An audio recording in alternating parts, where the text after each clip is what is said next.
Chili. Questions for Tony? Okay.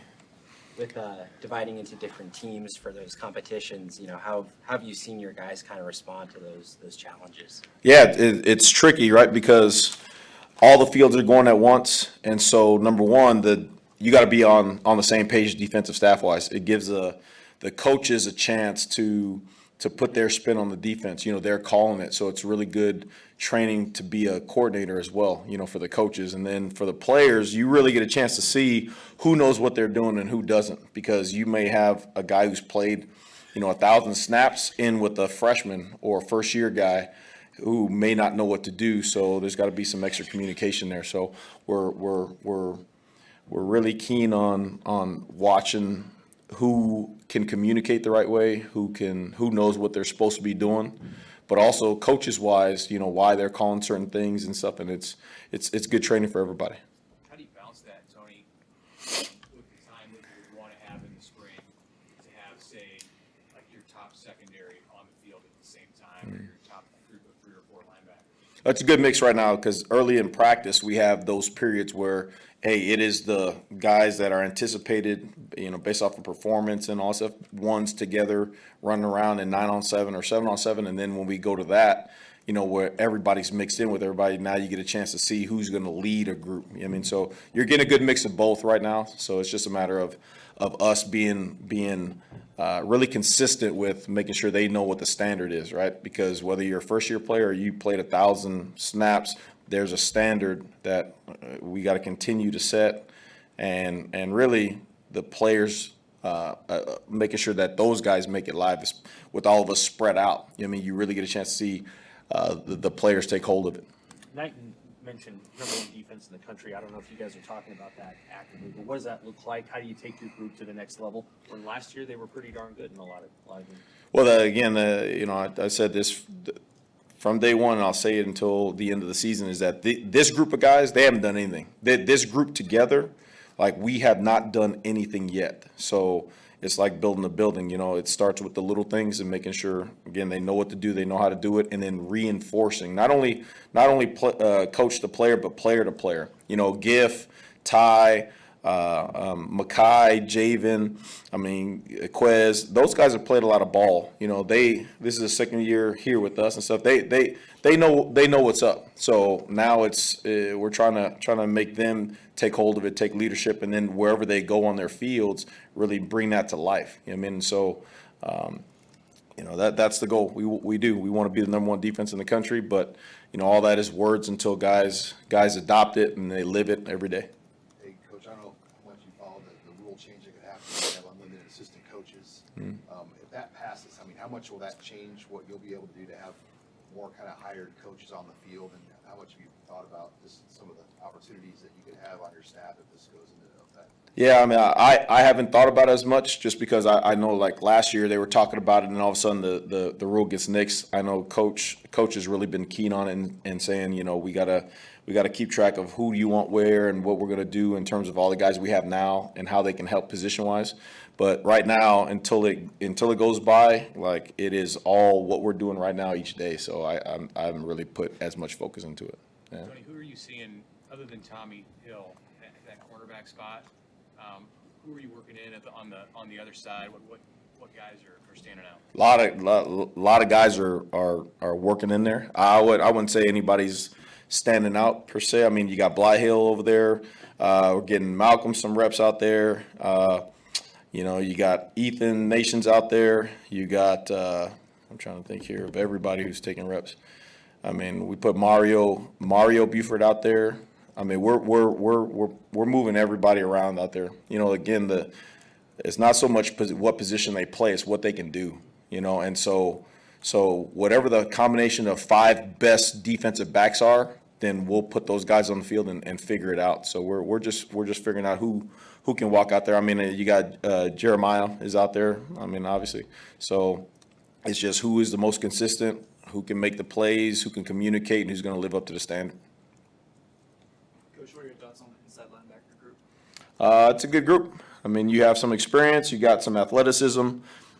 They know what to do. So it's fun to watch those guys, especially, again, when we break up into those teams now. you're getting them out of their comfort zone, right? You're having an older guy with a guy who does not necessarily know what he's doing. So now he's taking on dual roles. Hey, I have to execute. I got to know what I got to do. I got to make a tight call. I got to know where the back is. But now he's got to turn around and communicate with the guy he's not used to doing it with. So you're putting a little pressure on him, rightfully so, right? They know what's going on. They know how we want to do things around here. So it's important that you get those combinations so that way it gets them out of their comfort zone and keeps them growing and helps them better understand what they're doing and what the guy next to them is doing. So it's a good group, good competition in there with Mackay. Vincent Shavers is looking good. I mean, Javen has really come on and started to be really physical. Love that. Dylan Rogers, giving him a chance to show what he can do. He's a big, fast, strong guy. Step is in there. I mean, so you got a really good group of guys who I like their attitude. So it's more so just keep on growing every day. How much has Stephon been to that room in general, just considering where he came from and his knowledge of defense? Yeah. I mean, he knows what to do. I mean, it's just again for him. There was just a different standard, right? From where he came from to now, it's just a different standard. Period. And so he's getting accustomed to it and. The more he's around, the more he sees, the more he's on the grass, the more you can see the playmaker in him. So now we just got to mirror it up with him, making sure that he understands the way we do things here. When you have a defensive line that has so much depth, how can it, and versatility, how can that help maybe change the way that you're able to call a defense if you have that many different kinds of players and that many players to use? Yeah, you heard Pot Rose, right? He was in here before me, right? I mean, he is. I tell you what, I got so much respect for Coach T. Knight because. You see how close those guys are, and you see how he coaches them, and you see, you watch practice, and you see he's always constantly moving guys around, trying to get the best fit, seeing where guys can operate the best. So when you got a D line like that not only they know what they're doing, but they can plug into other spots. I think it really helps you in terms of matchups.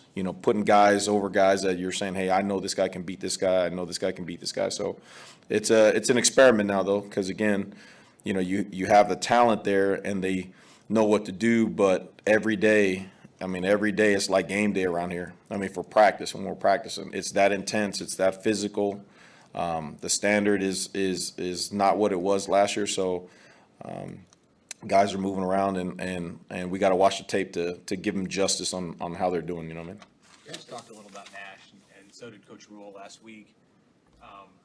What's your perspective on everything he's done to change his playing style, his body this offseason so far, and just kind of his desire to want to be out there at practice when you guys are trying to throttle him back? Yeah, that's OOU right there, man. That young man, and glad that his father, had the surgery and he's doing well, and you can see Nash returning back here with the guys and just he's just living, man. He's just having a great time. You really enjoy when he walks into the meeting room, when he walks onto the floor, and you just do that much better. Like he's just a guy that you really want to work for. You know what I mean?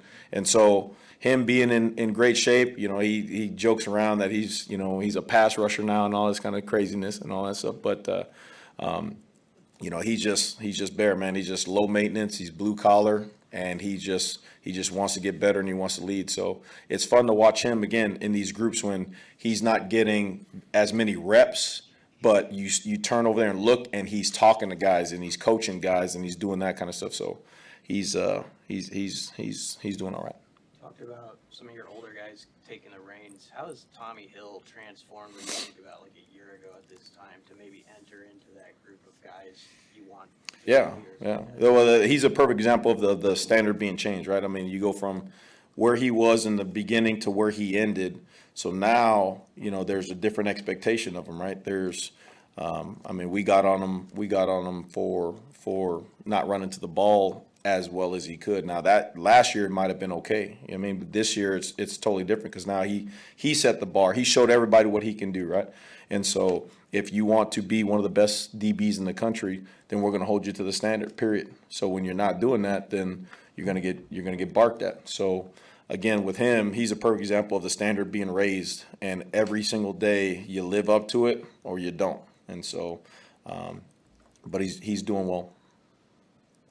And when you have corners, you have Bly Hill, then you have Yeah. Ethan Nation, and those Oh, two guys man. are not the same Oh, size, right? So, like, Twins. Have you seen the movie Twins? Arnold Schwarzenegger, Danny DeVito? Yeah, it's like that. so, like, how do you, like, how do those different skill sets work together? Like, how do you coach maybe those guys a little bit differently based on their size? And Yeah, again, you go back to the staff and Coach Coop putting those guys in different positions. I mean, with Bly, he's a guy who has all the talent there is. He is all of 6'3", somewhere right in there, 6'3", 6'4". He's got movement skills, doing things, getting used to the way things are being done here. But Coop has done a great job working with him, as well as all the DBs, and really messing around with playing them in the boundary, playing them to the field. Sometimes just left and right, moving guys around them. Seeing what he can do. That's what the spring is, right? Is seeing what these guys can do, turning them loose, and then saying, okay, you fit best here. So it's not necessarily like a guy is stuck like Bly in a certain spot. We're just trying to see what he can do. Drills, that's cool and all. Indies, guys catching balls, that's cool and all. But they got to line up. They got to line up at 7-on-7. They got to execute. They got to put themselves in a position to make a play, and they got to go make a play. And so that's the thing we're seeing with those guys, those transfer guys, or those guys that need to play ball. Those freshmen that redshirted. We're trying to get them in a position to see, can you do it? Can you make plays? DeAndre Barnes is in that category. Really good athlete, good football player. Need to see what he can do. Dylan Rogers, a linebacker. There's some talent there, but now it's time, right? It's their time. So let's go play some ball. Tony, how is spring season different for you? Spring season number 2 different for you as opposed to last year when you guys were so focused on installing your system? Yeah, it was crazy that you said that. Last night, literally, I was talking to Rob about that. I asked the defensive staff, I was like, man, are we any good? Like, I don't know right now, if we're any good. And they're like, Coach, we're doing stuff now that we were doing at the end of the season last year. So it's not even close in that regards. But Coach Rule said it best, it's not necessarily what you do, it's how you do it. So how are we running to the ball? How are we taking on blocks? How are we tackling? Those are the things that necessarily now, instead of teaching it, you're just holding the standard right there, and showing them every day. And so I think it's turned away from the X's and O's part of it, even though we're installing still in the plays, but it's now more so of how we do things and making sure every single guy that takes that field and lines up and understands that there is a way we are going to play defensive football here, period. Starts with the head man. You heard, if you were out there, you heard him barking at the defense from the get-go. There's a way we're going to do things on defense, and I think you're seeing more so of that being the emphasis, not necessarily the X's and O's part.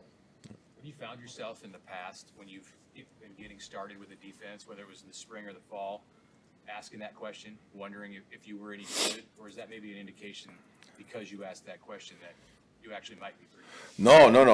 100%. It's because it's so hard, right? It's so organic with all the different teams and all the different movements. Sometimes I haven't felt the first unit, the so-called first unit right now together. I haven't heard the communication. I haven't felt them run to the ball. I haven't felt the execution like that, but we're all over the place. So I've seen individual performances. I've seen, in the 9-on-7s, the 7-on-7s, and the 1-on-1s, but that's where the other part of practice comes into play, that when they are together, that we need more from those guys. I need to feel the communication. I need to feel them running to the ball. We as a defensive staff need to see that come to light. So again, but that goes back with the expectations on those guys.